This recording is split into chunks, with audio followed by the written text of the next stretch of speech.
इस सदी का सबसे बड़ा रेल हादसा क्या महज एक इत्तेफाक है, इंसानी गलती है, मशीनों की बेवफाई है या फिर कोई साजिश है?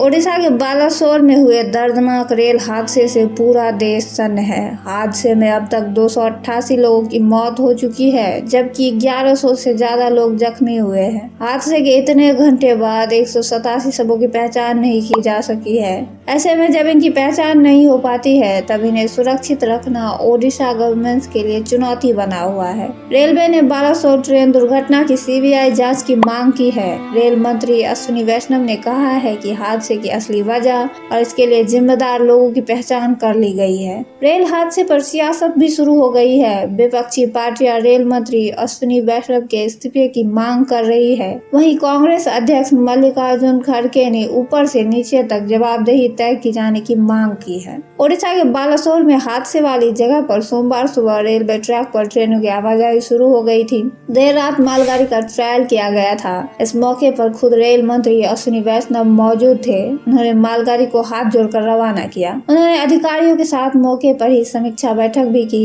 हादसे में अब तक 288 लोगों की मौत की पुष्टि की गई है। हालत की जानकारी देते हुए रेल मंत्री काफी भावुक हो गए थे। तो दोस्तों, ऐसे में सवाल उठता है कि आखिर यह हादसा कैसे हुआ था। रिपोर्ट के मुताबिक बहानगा बाजार स्टेशन के पास मालगाड़ी लूप लाइन में खड़ी थी। इसी बीच चेन्नई से हावड़ा जा रही 12841 कोरोमंडल एक्सप्रेस बहानगा बाजार स्टेशन के पास पहुंची। हर स्टेशन पर दूसरी ट्रेन पास कराने के लिए लूप लाइन होती है। आपको बता दें कि बहानगा बाजार स्टेशन पर अप और डाउन 2 लूप लाइन है। किसी भी ट्रेन को लूप लाइन पर तब खड़ा किया जाता है जब किसी ट्रेन को स्टेशन से पास कराया जाना हो। बहानगा बाजार स्टेशन पर कोरोमंडल एक्सप्रेस और यशवंतपुर हावड़ा एक्सप्रेस को पास कराने के लिए मालगाड़ी को कॉमन लूप लाइन पर खड़ा कराया गया था। कोरोमंडल एक्सप्रेस तेज रफ्तार से मेन अप लाइन से गुजर रही थी, तभी वह मेन लाइन से लूप लाइन में आ गई और वहां खड़ी मालगाड़ी से टकरा गई। यह टक्कर इतनी भीषण थी कि कोरोमंडल एक्सप्रेस के डिब्बे पटरी से उतर गए और तीसरी लाइन से गुजरती यशवंतपुर हावड़ा एक्सप्रेस के डिब्बे से टकरा गई। इन दोनों ट्रेनों का बहानगा बाजार स्टेशन पर स्टॉपेज नहीं था। दोनों ही ट्रेन की रफ्तार तेज थी। ऐसे में ट्रेन के डिब्बे एक दूसरे पर चढ़ गए। हादसे में 288 लोगों की मौत हो गई।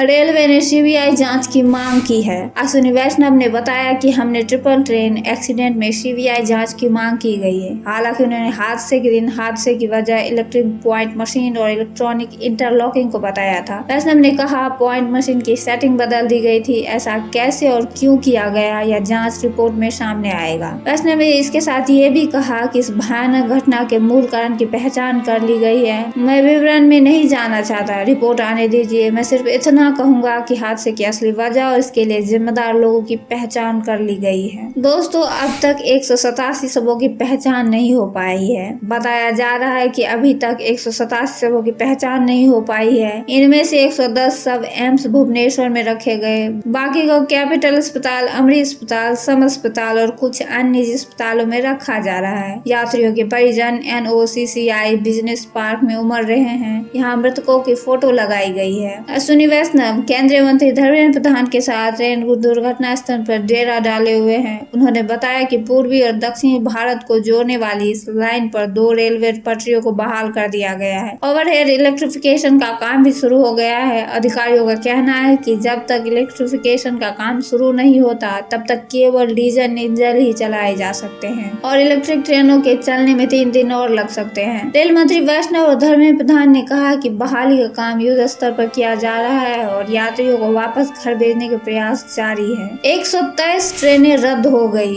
इस रेल हादसे के चलते यात्री और माल यातायात बाधित हो गया। हादसे के तुरंत बाद बालासोर और अन्य अस्थायी अस्पतालों में भर्ती किए गए घायल यात्री को कटक, भुवनेश्वर और कोलकाता समेत अन्य शहरों के मल्टी स्पेशलिस्ट अस्पतालों में शिफ्ट कर दिया गया था। रेलवे ने कहा है कि 123 ट्रेनों को रद्द किया गया, 56 को डाइवर्ट किया गया है, 10 को शॉर्ट टर्मिनेट किया गया और 14 ट्रेनों को 3 से 7 जून की अवधि के लिए रीशेड्यूल किया गया है। दोनों ट्रेनों में यात्रियों में से कई माइग्रेंट लेबर भी थे। रेलवे प्रवक्ता अमिताभ शर्मा ने बताया कि अगर पीड़ित बिना टिकट यात्री है तो भी उन्हें मुआवजा दिया जाएगा। यह सुप्रीम कोर्ट के आदेश के अनुसार है। 285 यात्री और उनके परिवारों को मिल चुका है मुआवजा। रेलवे ने अब तक 285 यात्री और उनके परिवारों को 3.22 करोड़ रुपए मुआवजा दिया है। रेलवे ने हादसे में मारे गए 11 यात्रियों के परिजनों को 50 250 गंभीर चोट वाले और 224 मामूली चोट वाले यात्रियों को मुआवजा दे दिया है। सुप्रीम कोर्ट में याचिका दायर किया गया है।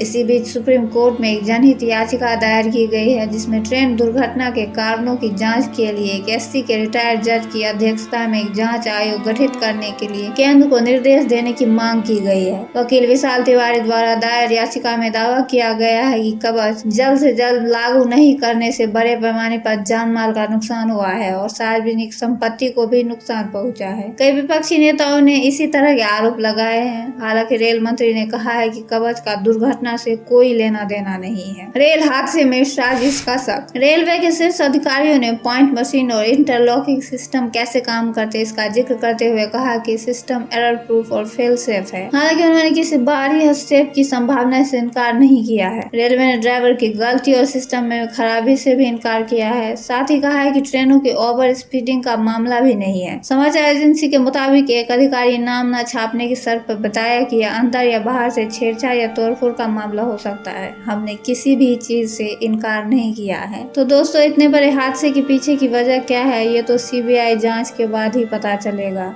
आपके हिसाब से इस भीषण हादसे की वजह क्या है, हमें कमेंट में जरूर बताएं। और अगर वीडियो पसंद आए तो लाइक करें, चैनल को जरूर सब्सक्राइब करें और बेल नोटिफिकेशन को ऑन करें। मिलते हैं अगले वीडियो में, तब तक के लिए मुझे दीजिए इजाजत।